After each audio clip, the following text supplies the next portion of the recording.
और अब मैं राजस्थान के माननीय मुख्यमंत्री श्री भजनलाल शर्मा जी से निवेदन करूंगा कि वे इस अवसर पर अपने संबोधन के लिए पधारें। माननीय मुख्यमंत्री महोदय।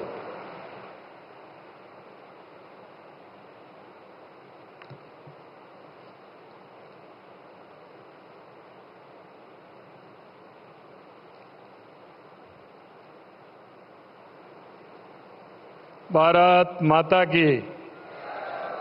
बारिश है, थोड़ा सा इंद्र भगवान भी अच्छे काम के लिए मदद करता है। एक बार जोर से भारत माता की।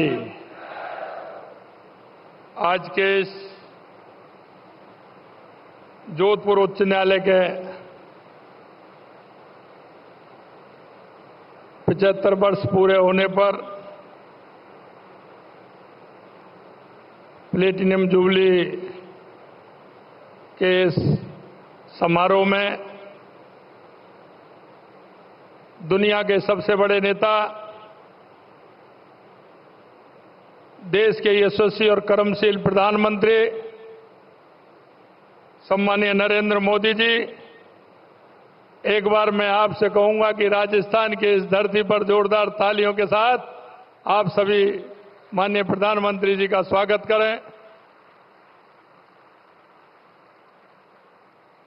राजस्थान के माननीय राज्यपाल श्री हरिभाऊ किशनराव बागड़े जी, केंद्रीय विधि और न्याय मंत्री श्री अर्जुन राम जी मेघवाल साहब, सर्वोच्च न्यायालय के माननीय न्यायाधीश न्यायमूर्ति श्री संजीव खन्ना जी, राजस्थान उच्च न्यायालय के मुख्य न्यायाधीश न्यायमूर्ति मनेन्द्र मोहन श्रीवास्तव जी, उपस्थित सभी न्यायाधीश महोदय एवं अधिवक्ताओं का प्रदेश की इस भूमि पर अतिथि सत्कार परंपरा के अनुसार समस्त प्रदेशवासियों की ओर से मैं आप सभी का स्वागत और अभिनंदन करता हूं।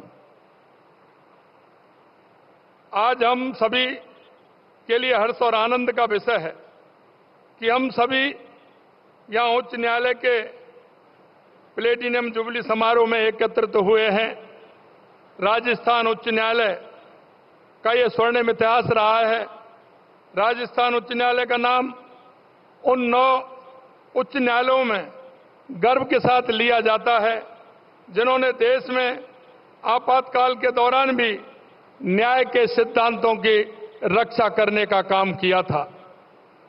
जब आपातकाल के दौरान नागरिक अधिकारों का हनन हो रहा था, तब इस न्यायालय ने यह सुनिश्चित किया कि व्यक्ति अपनी गिरफ्तारी और हिरासत को चुनौती दे सके। यह निर्णय इस बात का प्रमाण है कि न्यायालय ने हमेशा कानून का शासन का सम्मान किया है और उसकी रक्षा के लिए हमेशा खड़ा रहा है। 1949 में इसके शुभारंभ के बाद यहां के कई माननीय न्यायमूर्तियों ने सर्वोच्च न्यायालय में बतौर न्यायाधीश सेवाएं भी दी हैं। यह इस न्यायालय के लिए गौरव की बात है कि ऐसे न्यायविदों ने यहां से शुरुआत की और देश के न्यायपालिका में उच्च स्थानों तक पहुंचे। राजस्थान में न्यायपालिका, कार्यपालिका, विधायिका एक टीम की तरह काम कर रही है। इसी का परिणाम है कि लोक अदालतों में प्रदेश सरकार और न्यायपालिका ने अच्छा काम किया है। इसकी वजह से ढेरों मामले आपसी समझाइश से सुलझे हैं और उन लोगों को लंबी कानूनी प्रक्रिया से निजात भी मिली है।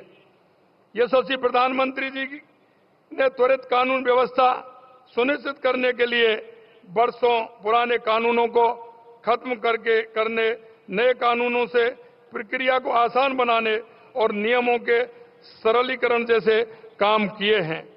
माननीय प्रधानमंत्री जी ने आधुनिकीकरण, डिजिटलाइजेशन और सरलीकरण पर जोर दिया है, क्योंकि कोई भी संस्था या ऑफिस यह कितना भी महत्वपूर्ण है, इसके बिना जनता का विश्वास नहीं जीत सकती। सरलीकरण के उदाहरण के तौर पर जन विश्वास अधिनियम 2023 को लिया जा सकता है, जिसमें 42 केंद्रीय कानूनों में से 183 प्रावधानों को अपराध मुक्त करके व्यापार करने में आसानी लाने के लिए बनाया गया है। इस तरह के कदम से आम जन का विश्वास बढ़ता है और व्यवस्था अधिक प्रभावशाली तथा पारदर्शी भी होती है। आधुनिकीकरण के लिए हम एक उदाहरण के तौर पर मिशन कर्मयोगी देख सकते हैं। ये देखने में आता है कि कई बार अधिकारियों को कानूनों की जानकारी नहीं होती, मामला अदालतों में चला जाता है। इस समस्या के समाधान को मिशन कर्मयोग के माध्यम से हल किया जा सकता है। जहां ऐसे कोर्स हैं जिनके माध्यम से अधिकारी वर्ग को कानूनों के प्रति जागरूक बनाया जा सकता है, राजस्थान में हमने मिशन कर्मयोगी में बहुत गंभीरता के साथ काम किया है, क्योंकि मिशन कर्मयोगी के माध्यम से अधिकारियों को कानून संबंधी विषयों में विशेषज्ञता हासिल करने का मौका मिल रहा है।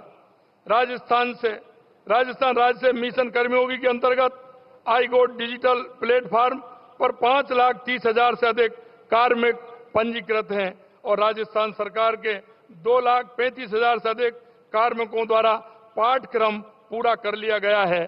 राजस्थान देश का यह पहला राज्य है जहां 5 लाख से अधिक कार्मिक पंजीकृत हैं और हम देश के किसी अन्य राज्यों से काफी आगे भी हैं।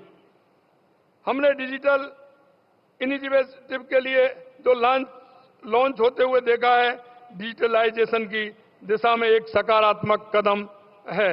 माननीय प्रधानमंत्री जी से प्रेरणा लेते हुए हमने भी राजस्व मामलों में डिजिटलाइजेशन में नवाचार किए हैं।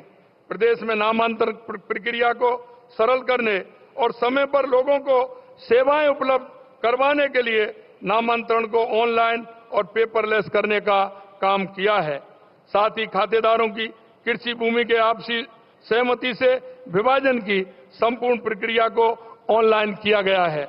बजट में हमने अधिवक्ताओं के कल्याण हेतु बार काउंसिल को एक बारीय सहायता के रूप में 7 करोड़ 50 लाख रुपए देने की घोषणा भी हमने की है। इन 75 वर्षों में राजस्थान उच्च न्यायालय ने अनगिनत महत्वपूर्ण फैसलों के माध्यम से देश और राज्य की न्यायिक प्रक्रिया को समृद्ध किया है। यह न्यायालय हमारे संविधान के मूल्यों न्याय, स्वतंत्रता, समानता और बंधुत्व का सच्चा प्रहरी बना हुआ है। कोई भी समाज आधुनिक, विकसित एवं सौहार्दपूर्ण तभी बन सकता है जब वह अपने लोगों के साथ न्यायपूर्ण व्यवहार करे।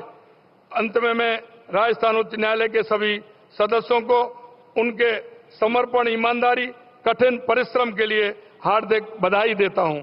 हम सब मिलकर न्याय की इस यात्रा को और आगे ले जाने के लिए प्रतिबद्ध हैं। मैं पुनः आप सभी को बहुत बहुत धन्यवाद देता हूं। आप सभी को बहुत बहुत धन्यवाद। जय हिंद, जय भारत, जय राजस्थान।